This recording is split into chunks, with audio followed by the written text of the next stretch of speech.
and welcome to Community Hotline. My name is Monica Weitzel, and Happy New Year to all of you from MetroEast Community Media. We're here in Gresham. We have a show here tonight where we're talking with nonprofits about fun and interesting things they're doing in the community to make this a better place to live. Starting out tonight, we're going to be talking with Cindy Passanante. She is the chair of the Third Thursday program for the Center for the Performing Arts here in Gresham. Thanks for being here, Cindy. Thank you. It's good to see you again. Good to see you. Now, if you could, tell the viewers a little bit about the Center for the Performing Arts. It's been here for a couple of years now. It's become a real fixture in the community. Yes. And maybe you could tell us a little bit about the history and how that even came about. Well, I can give you a little bit. Okay. That's all I need. That's all I need. Good as some of our other members, but Center for the Arts is a foundation. It was originally founded when they were talking about putting in the plaza. The Center for the Arts Plaza that's there. It was part of the whole fundraising to put that together with envisioning a performing arts center building. Right. With the change in the economy and the change in funding efforts and so forth, it's kind of evolved. And today, the Center for the Arts Foundation is an organization that has just rewritten our vision statement. And our vision statement now, and I have to kind of read it, so I apologize, because it's fairly new, is that our community, Gresham, and the surrounding areas would be enriched by vibrant and diverse art experiences. So we're really interested in bringing different experiences to the community and helping those artists and those programs have an avenue to kind of get the resources they're looking for. We created a mission statement. So the mission of the Center for the Arts Foundation is to promote, facilitate, and advocate for the arts in Gresham and the surrounding areas. We do this by cultivating financial and other necessary resources to support the arts. That's great. So that's our goal, and that's what we're working for. And what's nice, what I like, one of the things I like about the Center for the Performing Arts and the plaza itself is that you are able to bring the community in to hear performances, see performances, be part of an artistic, cultural experience, usually at no charge.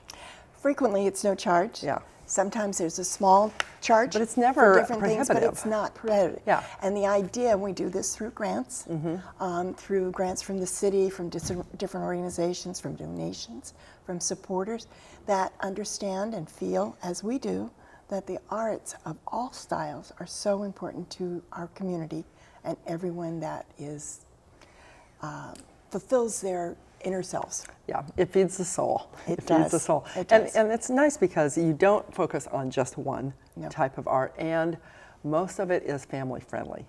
Very family friendly. This is a very family oriented community here. Correct, and that's one of the intriguing things that we're able to promote. And that's why I get involved all the time, because arts to me is like the finishing enhancement of your well-being. It's a finishing enhancement, but it's a necessary part, I think. I think so. You know, it just bothers me when I know the schools are cutting out the arts programs, because it's part of what makes you a whole person. A whole person, yeah. It does.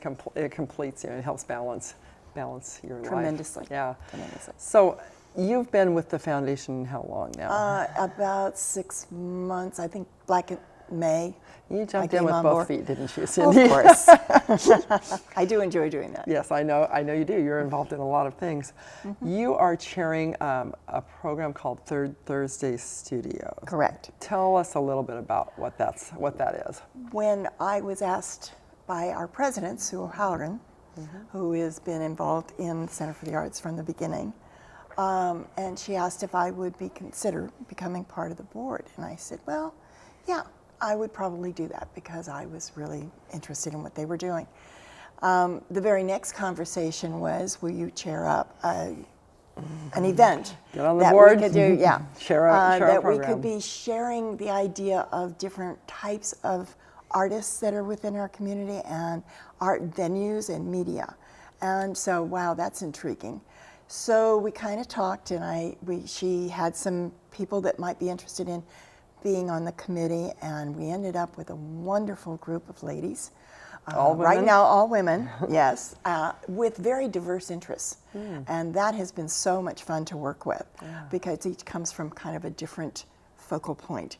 And we came up with Third Thursday Studios because during the summer, you have your Third Thursdays downtown with the art and so forth. Right. And we wanted to kind of piggyback on that and keep people that were used to coming downtown to share the dinners and the restaurants and see the artists that are there. Continue that during the winter in a warmer environment. It's a third Thursday And date a night. Thursday, Or yes, it's a wonderful night to come out and do something different. Yeah. So the right now, the Gresham Historical Museum, right there on 4th and Main, is where we have contracted with them to do our third Thursday evenings. It's once a month. We started the first one in October, had an awesome gentleman, author, Stephen Allred. Stephen Allred, who And came before I on the forget, show. we have a clip of that. So in Yep. just a minute, let's take a look at that because it's marvelous. Yeah, He was yeah. absolutely amazing. So we had such a good evening that night. I wish I could have come to that because I Yeah. spoke with him. And it was he very a interesting. Most of gentleman. us bought his book, so he was very happy Good, with it. 'cause good, it good. had just been published. Good. He came and visited here just before the third Thursday, so it was a really good. Well, let's take a look at that now Okay. before we talk about what else is coming up so Absolutely. people can get an idea of what Third Thursdays is all about. All right, sounds right. great. The only question now was Todd in danger of doing himself any harm? Larrabee was going to look like a real idiot if something bad happened to the boy, so why he was contemplating risking his career to see the boy make the jump into the lake, he was only just now ready to admit to himself. There was a little bit of idiot in everybody, even him. He watched Todd climb up into the seat they'd rigged up for jumping the car. So be it. There was no way he could get down there fast enough to stop him now. Everybody moved over to the edge of the cliff, lining up on both sides of where the car would leap off. Everybody except Jimmy, who hopped on a little dirt bike and raced on down to the lake. He had a big coil of rope draped over his shoulder. He must be the safety crew, ready to help out if Todd needed it after he hit the water. The jump car started moving. It picked up speed fast. It looked like Todd was steering it with magic, his two hands out in front of him but several feet from the steering wheel. The car bounced along on the rough road. Todd leaned back like a bull rider, and now Larrabee caught the sun flashing off the cables that connected his hands to the steering wheel. 300 feet to go, and the car was doing maybe 30, then 40 with 100 feet to go, maybe 45 as the tires left the cliff behind. A collective shout came from the crowd, which had been silent until then. The car sailed out over the lake, flying level and true, with Todd yelling a rebel's yell into the alpine air. The car fell through the air for as long as it takes to fall into grace. And Larrabee, not ordinarily a religious man, offered up, "The Lord is my shepherd, I shall not want," all he could remember of the 23rd Psalm, and he held his breath and watched it fall. The car pancaked, sending a great sheet of water blasting straight up that hid Todd as if behind a curtain. Cheers from the crowd on the cliff. The curtain of water fell back to the surface of the lake, and there was Todd, flat on his butt, with the lawn chair collapsed beneath him. The car sank fast, there being so little air trapped in it to keep it afloat. Todd stayed still until the water reached his chest, and then he slapped the lake with his arms and started swimming. "We did it, bro," Jimmy yelled, and he wrapped his arms around Todd and lifted him clean off the ground, swinging him in a high arc before he set him back down again. They stood shoulder to shoulder and faced the people cheering at them from on top of the cliff, and they each of them raised a triumphant arm which drew even more cheers. They were crackerjack wild men now. They were certified, the newest members of a club you could only join by doing something skillful and reckless and potentially fatal, like Stubby Toobin had done. "Free pitchers at the Ripsaw," Todd said. "I won't have to pay for a beer for months." They looked at each other then, sobered by the mention of time. Todd had gotten his draft notice the week before, and he didn't have months. In less than 30 days, he had to report for his physical. Jimmy leaned his forehead against Todd's forehead. He wasn't old enough to even set foot inside the Ripsaw, let alone have somebody buy him a beer there. Todd would likely be in Vietnam when he turned 21, when they should be here, celebrating together like they were now. "When you get back," Jimmy said, The pictures are on me. Todd had no room inside himself for this. Shut up, he said. Don't even talk like that. He wanted to get high. He wanted to wipe out any trace of the future bearing down on him. He wanted his whole life to be exactly like it was right now. Wow, that looks like fun. It was so fun. It was like having an author right in your living room. I was going to say, it's a very intimate setting there, isn't it? Very intimate, and we had a nice group there.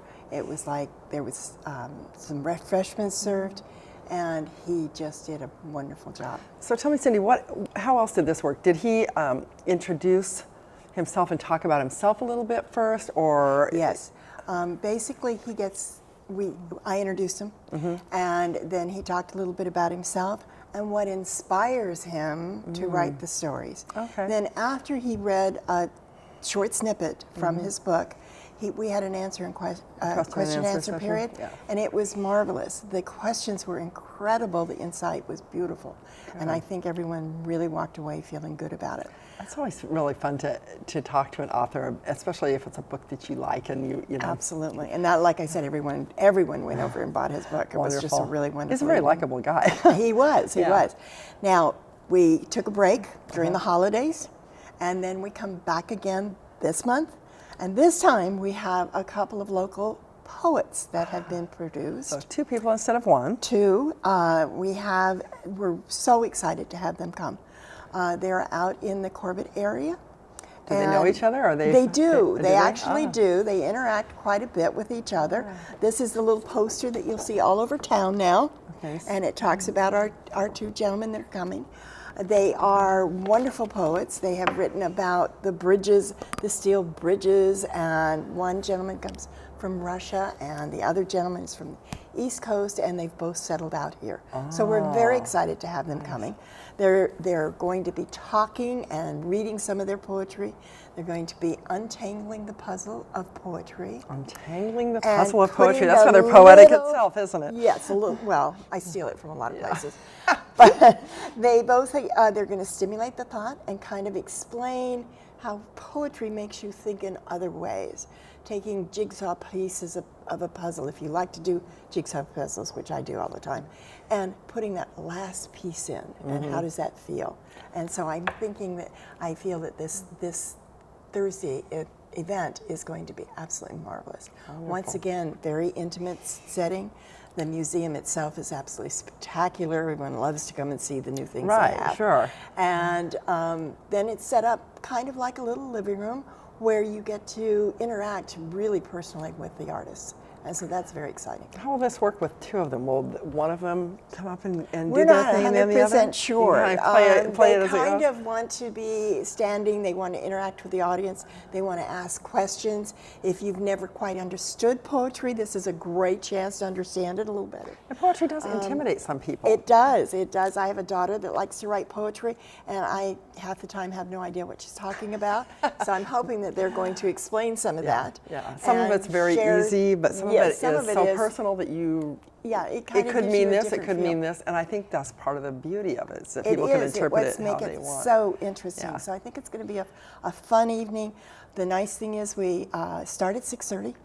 There's refreshments that are provided by Central Marketplace Market, and so they're I like that place. excellent. Yeah, And yeah. everyone just was so impressed. Good. Sue O'Halloran and her husband are providing some little wine to taste and things like that.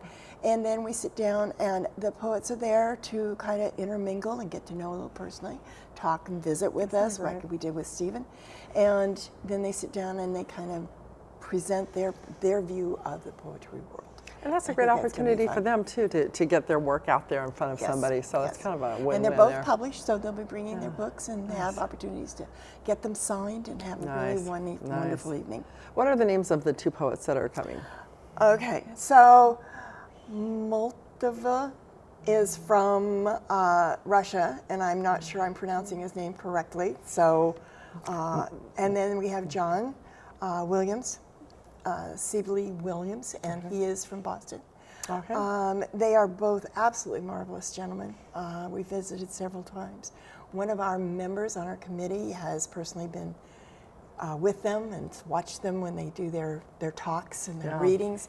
And it's just, I think, going to be so exciting that I'm thrilled to be there. Now, what is the date? The of this? date is Thursday, this coming week The from 16th. tomorrow, on the 16th. 16th, January 16th. Okay. It's at 6:30. We encourage you to come around 6:30 or about that time.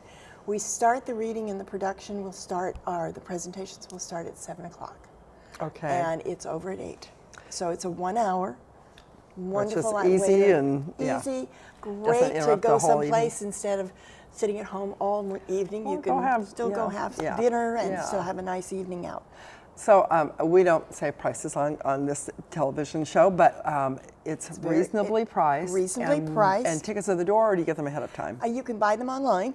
Okay. Our website has everything available. www.gcfta. yeah. .org. I'm sorry. I've typed it enough times, Yeah, yeah. I keep forgetting. It's the Gresham Center for the Arts acronym. Right. And so they're available online. Okay. You can buy them at the door. There are, if you read the posters and the flyers that are around, there are some selected locations that you can get discount coupons from. good, So you might want to check it out. Take a look at the poster. Don't forget that it's going to looks be all like over a town. it looks like a sunset, and that's pretty colors. And kind of warm colors, and we Yes. wanted to make it very special. And so we have a whole series going. Okay, so this will be the second in the This series. is the second in the series. It's a Okay. 5-part series. The February program will be February 20th. Okay. Again, we'll have some representatives here on our community hotline. To Okay, share what good, they're good, gonna do. good. And it's an ensemble group from the Portland Columbia Symphony that good. plays here at Mount Hood Community Good, College. good. They'll have an ensemble that will play, and playing some original music from an incredible young gentleman, Kenny Rogers, who goes to high school in Franklin. He's 17 years So old. he's a local boy. And he writes compositions for Nice. symphonies. Nice. I've heard several That's of them. impressive. And he is very, very good. Oh, that's exciting. The following month in March, we will be having a gentleman come up from Oregon City, where he's working right now, but he's an animator.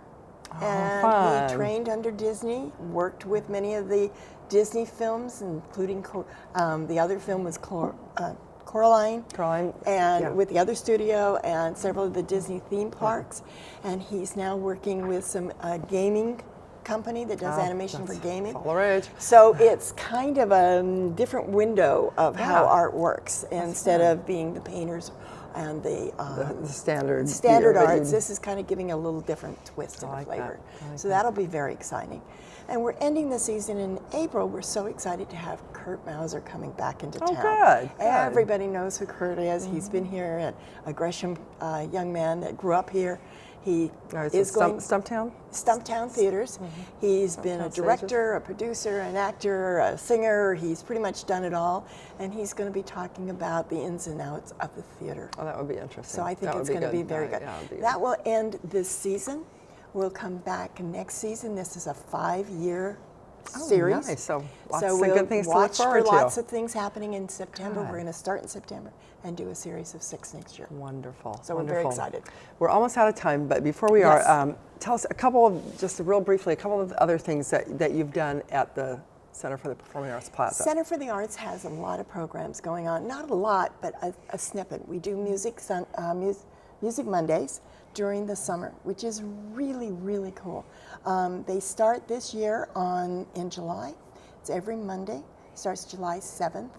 And it's Is free it to the at public. lunchtime or in the evening It's now? in the evening. Okay. It runs from 6:30 until 8. Bring your picnic basket, Yeah. whatever It's you a like. fun place to sit outside It's in and the have- plaza. The music starts about 6:30, goes to 8. It's a great Monday night evening.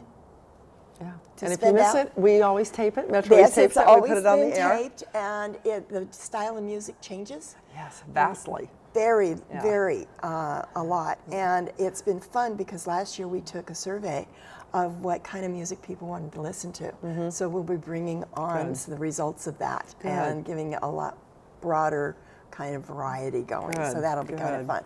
There's also this children's program that goes on. The Music-a-loo? Music-a-loo. Right. And that's under the Center for the Arts.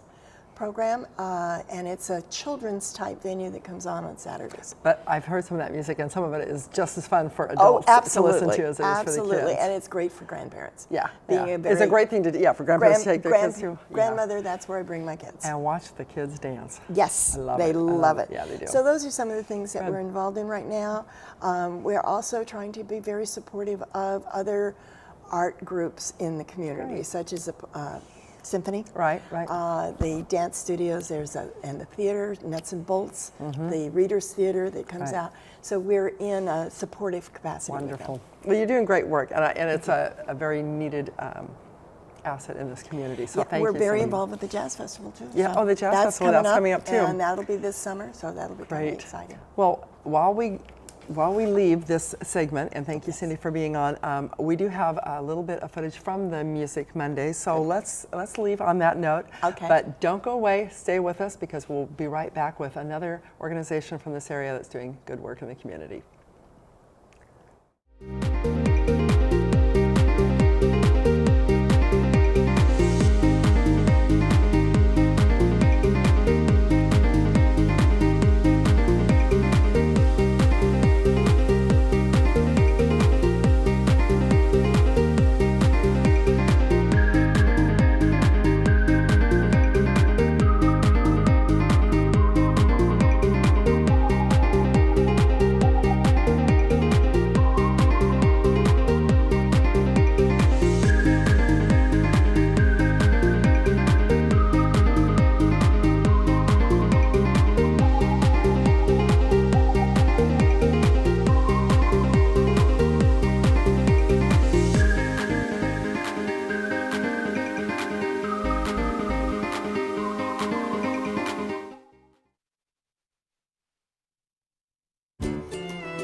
Play the guitar. Where's that air guitar?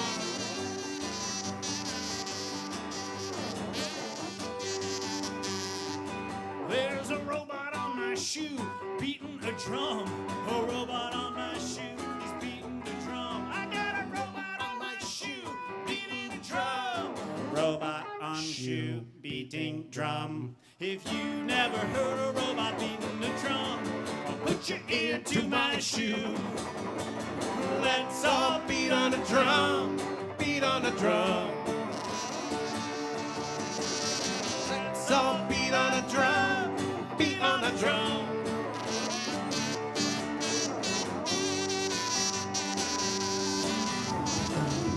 I could be so happy if I just quit being sad.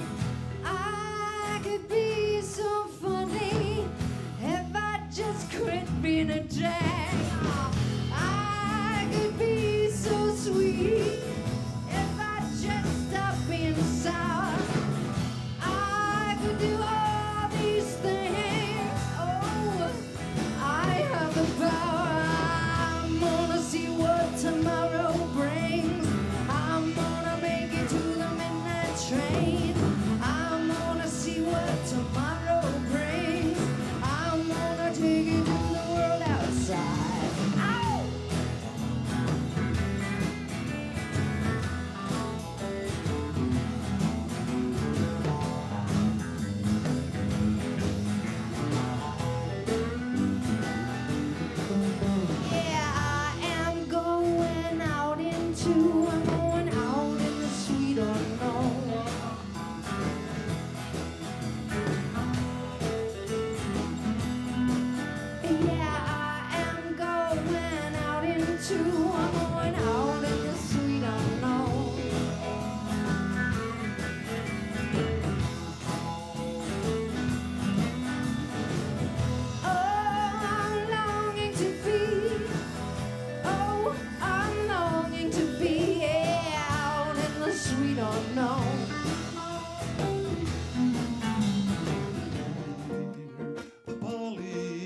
seem to hear the surf at Waikiki, and from Pacific Heights I seem to see the light of a city that is very dear to me.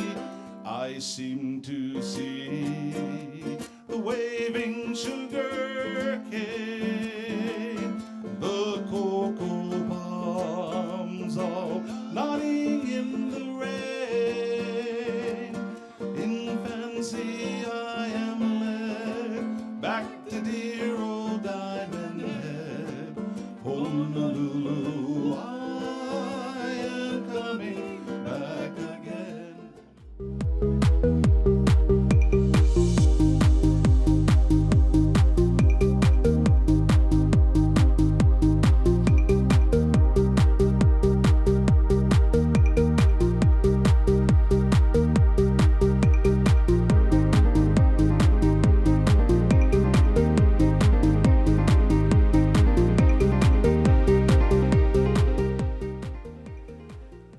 Hi, and welcome back to Community Hotline. I'm Monica Weitzel, and we're still here at MetroEast Community Media in Gresham. I'm glad you stayed with us. Now we're going to be talking with Marilyn Shepard from OASIS. It's the Gresham Barlow OASIS program. She is the tutor coordinator. Thanks for being here, Marilyn. Thank you for having me.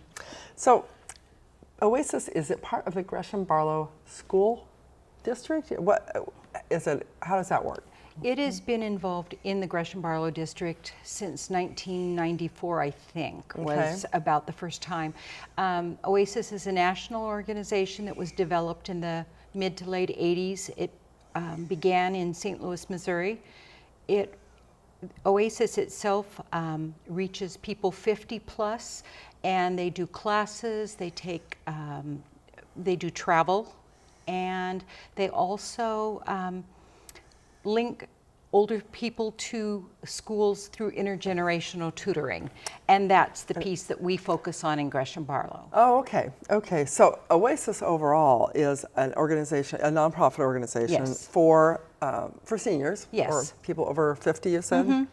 And so there's different aspects of it. Do you, the travel and the other things, is that active here in Gresham at all or not? No. Okay. It used to be when we had our Portland Center through Macy's was our location, and we used to have a lot of computer coursework and other things, and we actually had a couple paid staff members that coordinated everything. But unfortunately, like all nonprofits, we've gone through our times and we've lost our Portland Center. Recession hit the nonprofits very hard. Yes, yeah. Yes. So, but we do have several districts that have maintained the OASIS tutoring program, and each district is just kind of carried on their own. Okay, and tell me first of all, is OASIS an acronym for something?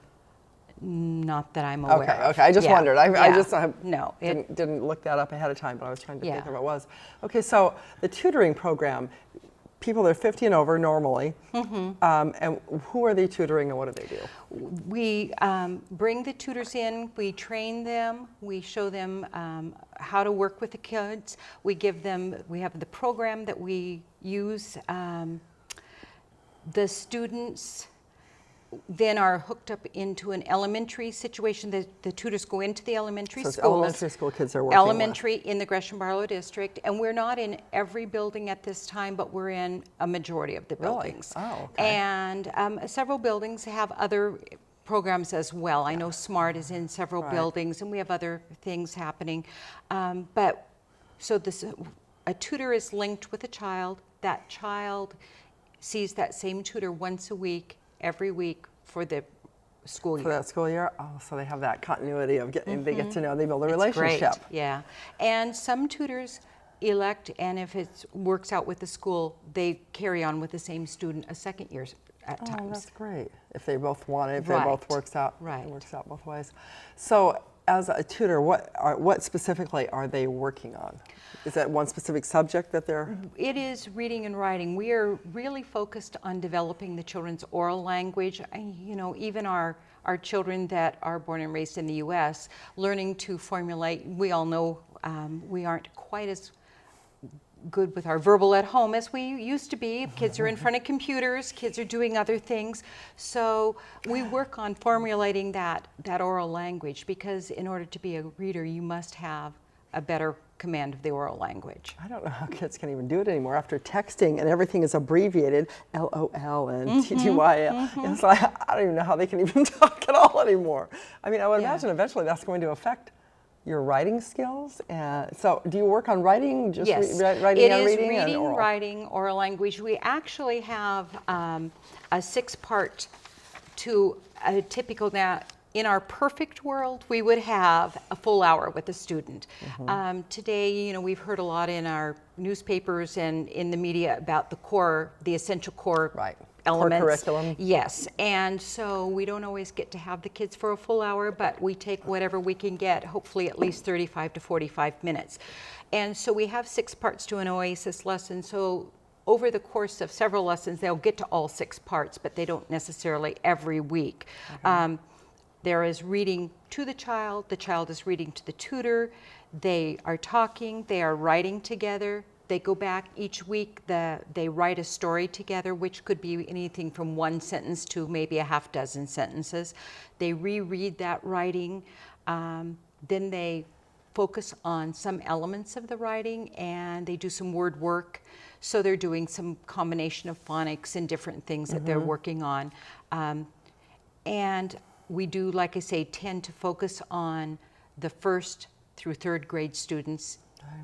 But we do have tutors that are working with 4th and 5th grade students, and I currently have 2 tutors working in the middle schools, because we've had requests that the tutors follow them into the middle schools and continue that work. Wow, that's great. I mean, I imagine that if somebody is behind in their work or needs extra help, or if English is a second language, that's particularly difficult sometimes to keep up and to catch up. Exactly. And even children who sound fluent, if they're second language learners, they can be very, very fluent, but their reading and writing skills, they often take them up to 7 years to develop the same proficiency in the written language as it is in the oral language. And that's got to be tough, It's just to extreme. keep up. And for the confidence of that child, just socially, that's a hindrance if you're not able to keep up. Exactly. Yeah, and we have a huge immigrant population here in this area, so I imagine the need is pretty high, and just for kids who were born here too. That's it. We don't focus on necessarily the children that have learning disabilities or some of those things, because OASIS understands that those children really do need certified, well-trained staff that can focus on exactly the things they need. We tend to focus a little more on the mentoring issue. A lot of our kids may come from homes where it's a large family and they just don't have time to help every student as much. Perhaps they have mom and dad are working 2 jobs and they just don't have the physical time, or maybe they don't have the actual skills themselves to help their students to the extent they need. I've in the past have had a couple students when I was teaching. Before I retired, I had OASIS tutors in my classroom, and over a course of a couple years, I saw, because I did teach a 1-2 blend, so I had my students for 2 years, and by the 2nd year with a tutor, my kids would suddenly show more confidence. They were bright enough kids, but they just needed that cheerleader in their corner. Well, so it sounds like it's not only tutoring and the mentoring, but it's finding somebody, like you said, a cheerleader, somebody in your corner, somebody to talk to, maybe somebody to pay attention to you. Yes. If you are coming from a family where both parents are working, or there's a large family where maybe you just don't get as much attention, I mean, it's easy to get lost, Well, and I know my one tutor who's working currently right now in one of the middle schools said she is talking with her student about, he knows what he wants to do, and it's a job that wouldn't necessarily require a lot of higher education beyond, high school. But she was explaining to him why he still needed to be able to read and to write, and all the areas that he needed to be able to do this. And she said, maybe you won't be the driver of the truck your whole life. Maybe you'll own your truck or own a fleet of trucks, and getting kids expand to your see. horizons. Yeah. Tell me, do you think of any anecdotes about any kids that you know of that have really personally benefited from this, that you've seen the changes in personally or have heard about? I had personally a student that as I said, worked with an OASIS tutor, and this little girl had a lot of, she was extremely shy, would talk to me, but would not ever talk in class. That sounds like me as a kid. Yeah. Believe it or not. She was extremely shy and very sweet. I could tell she was bright, but she even had some speech issues where we thought maybe she had some sort of, it needed a little bit of help. No, she was just so nervous all the time. And after working with her tutor for a couple years, she came back and she read for me, and she had read that day in front of her entire class. So the confidence she built, and her fluency, and her love of reading truly changed. And having somebody believe in her too. Yeah, and not having, that her parents didn't, but Oh, they, no. they don't always have time to, or exactly, even, exactly. Yeah, that's great. Now, the reading skills obviously go up. The writing skills go up. Do you have ways of measuring that? I mean, do you measure that, or do you just go out there and just try to help wherever you can? We. You mean as far as when we're like, do selecting? They test the kids, to see how they're doing? No, we ask the classroom teachers for a student that would benefit from this, and then we actually get permission, get a written permission slip, and then the tutors begin with a book called All About Me. And this book is something that is just, they pick a page and they begin. This is a picture of me, or my family and the people at my house. And they use this as kind of a springboard to get to know each other. And it has a lot of pages, and we tell them, they may take the whole year to do this book, because then they also in the session will read a book, and we ask the tutors when they begin to take something, a personal object that has some meaning to them, so they're sharing about themselves. It's a two-way street. Right, and they share this object, and then they read a book about something to do with that object. And then as they get to know the students, they tailor the lessons to fit what the student's interested in, because we all know that if it's something we're interested in, we work a lot harder on it. Yeah. And so I had a tutor at one of our elementaries that she'd been with a child since 2nd grade, and by the time she was in 4th grade, she was searching high and low for all the books on wolves that she could find. Really? That was her passion. That was her passion, and so this little girl would read. And this was a child that I think when she first was assigned this student, the child had just lost her mother, was living with dad and grandma, needed another female force in her life, and they came to be very close. But the tutoring does occur during the day, on the premises. At the school. At the school. So it's part of the school day. It is part of their school day. They don't take the children off on field trips or do other things with them before or after school. Right. So tell me about the people that volunteer for this program. What are the requirements to become a tutor? Well, we have opened up in Gresham Barlow, we've opened the program up to any adult in our community. It used to be 50 and over? 50 and over, Okay. but we also know that we have a lot of, I currently have several people that work, but on their day off, this is what they choose to do. So they go to the school and they work with a student. Most of our tutors see one student and that's it. Yeah. But they do have the option of taking more than one student. It's always one-on-one, because we want them to have that personal time. Yeah, I think that's important. Extremely. But I have one tutor that tutors up to 3 to 4 kids every time she goes to the school. So She must be a retired person. Yes. Well, and she just has that love of working Yeah. with kids, so she's been able to get a schedule where she sees a child, our tutors go to the classroom, pick the student up, take them and work with them, and then walk them back to class. But as far as the actual requirements to become a tutor, there aren't any other than you need to be passionate about reading and writing and be willing to commit to a weekly, once a week for the duration of the school year. Okay. And that's pretty much it. Well, because it's on the school grounds and it's under supervision, there's no need for all the background checks and all that kind Right. of thing. We because do ask all volunteers to go through our basic background Do you? check. So Okay. they go online at our on the Gresham Barlow website, which is just www.gresham. OR.gov K12, or so, yeah, that long one, yes. K12.or.us. Anyway, if you just Google Oasis and- Gresham Barlow yeah. School District and you'll see a section that says volunteer applications, and you go into that and fill that out, and that's all there is to it. And then we will be having a training, and we do ask tutors to attend. It's 2 3-hour training sessions, and we train twice a year. We train at the end of September and usually around the end of January. So you have one coming up? Our one coming up will be Wednesday, the 22nd of September, January, Wednesday, the 22nd of January, and Friday, the 24th of January, and both trainings are 9 to 12. And they're being held at the Gresham Barlow District Office, which is just across the parking lot from the City Hall. Eastman Parkway. There. Yes, yeah, Okay. Eastman Parkway.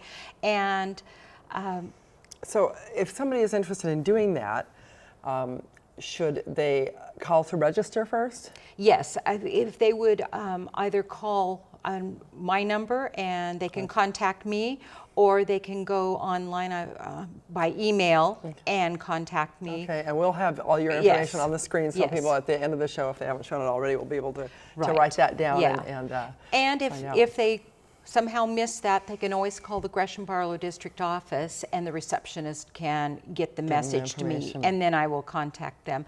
Usually, people want to know a little bit more about what's required, but we do provide all materials. No cost to the No cost to the tutor. tutors, and we ask them, not to bring lots of gifts and things to the kids because That's not fair to the other your kids. well, and your time is the gift to the that's good. student. That's And we provide books, and we have a real variety, and these are just all wonderful books. For instance, and in the woods, who's been here? and each book also comes with a lesson plan, so if the tutor doesn't want to create a lesson plan on their own, there is an example of something to go off of. Okay. And these have been written according to the national standards by nationally certified teachers. And these materials, again, come to us from our nonprofit in St. Louis, Okay. and they send us materials. But tutors know that they're also open to going to the public library or wherever, using the school library. So if somebody has a passion for butterflies or Right. dance or Right. rocket ships or whatever, Yes. you can Yeah. supplement And- with other books. Yeah, So and these we are have nice. a wide variety of topics. For instance, this one is a non-fic. It's a fictional book, but it's on about being in the animals woods and a discovery walk. Monster Bug is working on the science of shadows, and so talking about science. We have some math-based books. We have a lot of different things. You just don't tell the kids it's yeah. a math or science. No, one in there. they just love the books, Yeah. and Franklin goes to Franklin, the hospital. yes, and so we do have a lot of topics, and as tutors find out what's happening in the child's life, oftentimes they will seek those If out. a child has to go to the hospital Yes. or their sister or brother does or something like Exactly. that, that would be a perfectly Exactly. appropriate one to do. Now, how many volunteers do you have? How many tutors do you have in the Gresham Barlow School District? Do you know? Through Oasis, I currently have about 29 tutors, and right now, I think we're in 9 out of the 11 elementaries. That's impressive. And again, I have one tutor at one middle school and one at another one, and we typically don't work with middle school only because the scheduling is such a difficult piece to deal with. But when they come asking us, of course, we're anxious to do what we can to help out. Now, you have a need for more. We're always looking for more. And Like this is a good anything- time since the training's coming up. Yes, this is an excellent time. Like I say, we provide a manual, we provide a book bag, we give you journals and things to do your recording and you're working with the kids in. And as far as, you were asking earlier about assessment, we ask the tutor to hang on to the journal, But as they go back and reread through the years, the kids can see their own growth in their reading and writing. Oh, I bet. They can see, I used to write like that. I'm so much better now. Yeah, Yeah. and they see that they wrote very simple sentences, and they're using, you know, much more complex language. They're adding more adjectives. There's a lot more description in there. That's great. That's good. That's a good all around. What about the tutors? I bet they get a lot out of them. The tutors that too. have told me, and that they feel like they get as much out of it as the kids do. The believe kids that. are just so bonded with their tutors. And in fact, one tutor, when I was teaching, she decided that she could take on another student. And her first little girl got very upset because she said, "But you're my tutor." And it really kind of, but she explained that I'm still with you all by yourself, and then I take the other student. So they get very possessive of their tutors. sweet, though. We also find that a lot of times kids that have difficulties getting to school will sometimes want to come. Is it my tutor day today? So they want to be there There's an for their day. incentive. That's great. That's Yeah. great. If somebody is just interested in finding out more about it, can they go to the training? Absolutely. There's no obligation. So if they go on and listen and say, you know what, it's really not for me, it's okay. And in September, I did have a couple people that attended. One person attended both days, and one attended only one day. And that's fine, because sometimes people realize I'm not ready for quite this much, Yeah. because they are pretty much independent with the students once they get started. But it's one of those things that, yes, they can come or they can call me and ask questions, and we can talk about, you know, things that are going on. But for the most part, I think, you know, they find they like that. The other thing is, once a month, we do have a monthly tutor support meeting, and it's usually on a Monday morning, and I have dates, and they don't always follow like the second Monday or whatever, but I have the dates all planned out for the rest of this year. And at the tutor support meeting, the tutors that attend, then we talk about how it's going. They share, you know, kind of the good, the bad, the ugly, you know. So if one tutor has a problem, maybe another one has dealt with that and knows has a Exactly. good solution. Exactly. And they share ideas of things they've tried. A couple months ago, one of the tutors shared that she took in for a first grade student, a 48-piece puzzle. And she worked on organizing skills for the student and talked about how doing the outside and having the puzzle pieces put out by color, and just actual, you know, things that will carry over into the work in the classroom. Just learning to be organized and think about it. And yet it's fun. Right. And the kids love it. Also at those support meetings, then I also do a little bit further in service. I try to have a handout so that you have something to take out with you.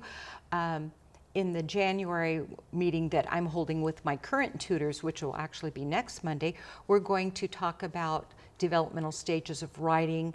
And so as they're working with their writing, they can understand more about how kids learn to write. And so we'll be working on that. Next month in February, a couple of our learning specialists from the district are going to come in and teach them how to play a particular phonics game. And they'll be able to take that back and use with their students. So every month, you know, it is an optional meeting, and people don't have to attend in order to be a tutor, but it'll enhance their work with the child. It does. Yeah, that sounds great. Anything else? We're just about out of time. Anything else that we should know about OASIS and this great tutoring program?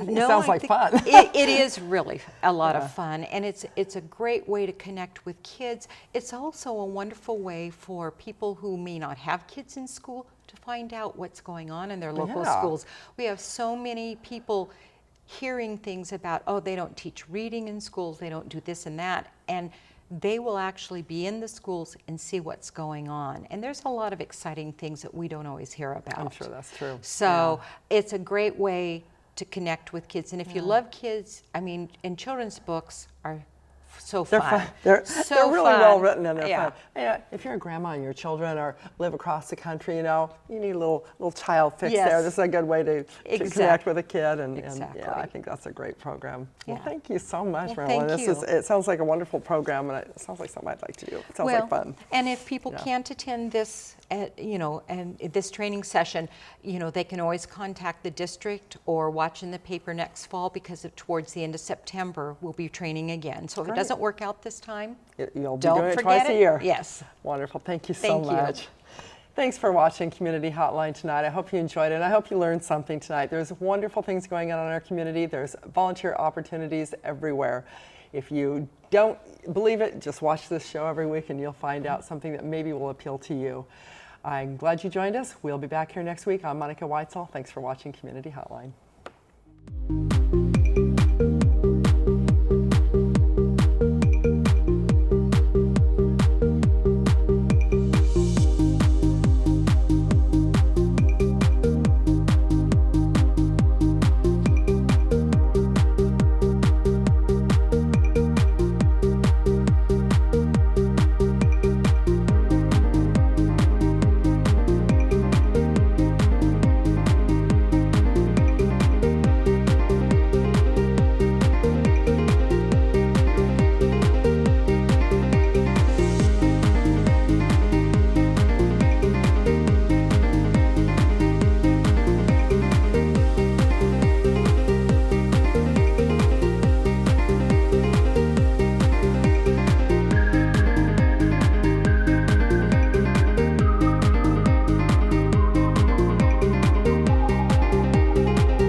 In rural Ghana, often the only thing standing between a village and the education they seek for their children is an adequate structure to hold classes.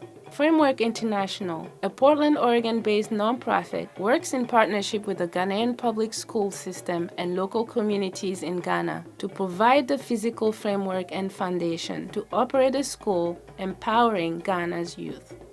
I had come through here about 9 years ago with Linfield College on a study abroad, and we had seen this dilapidated building and it's really what looked like livestock shelter of some sort. No walls. It was just built with a mud and then they put this grass on top. A lady asked and said, "What is this?" I said, "Oh, this is a school." She couldn't believe it. That point was very moving for a lot of us, and we realized just how much we had and decided that we wanted to give back to the community that had been so warm and welcoming to us.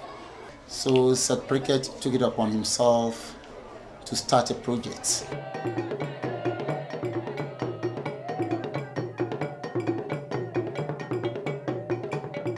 So how does Framework work?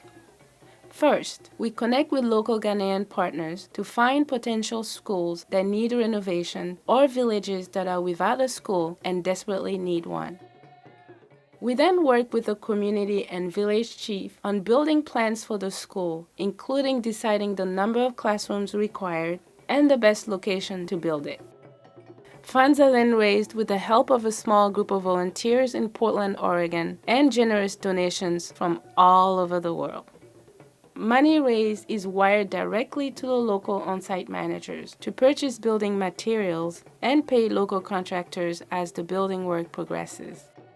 Once the school is built, the Ghanaian government helps supply it with qualified teachers. A ribbon-cutting ceremony for the school officially opens the doors for hundreds of children excited to learn. Behind us is Framework International's first school project. We built this building for only $22,000. It's 6 classrooms and houses over 800 students. They're running morning and afternoon shift because there's such a high demand for education. I can't even explain it how much it has helped the children. 2 of the kids came to me and they greeted me. I responded and say, thank you so much for building school for us. So I was so pleased and I was touched. They have really recognized what we did for them, and they are so much appreciative. Education for the poorest communities and the most vulnerable youth is an issue worldwide, and your donation can make a real difference in Ghana to thousands of children. Framework has been building public schools in Ghana since 2004, and with your support, we aim to broaden our reach across Africa, empowering communities and providing opportunities and education to their children. Which means thank you. Medasi. Medasi. Medasi. Make a real difference and support Framework's efforts with a tax-deductible donation today.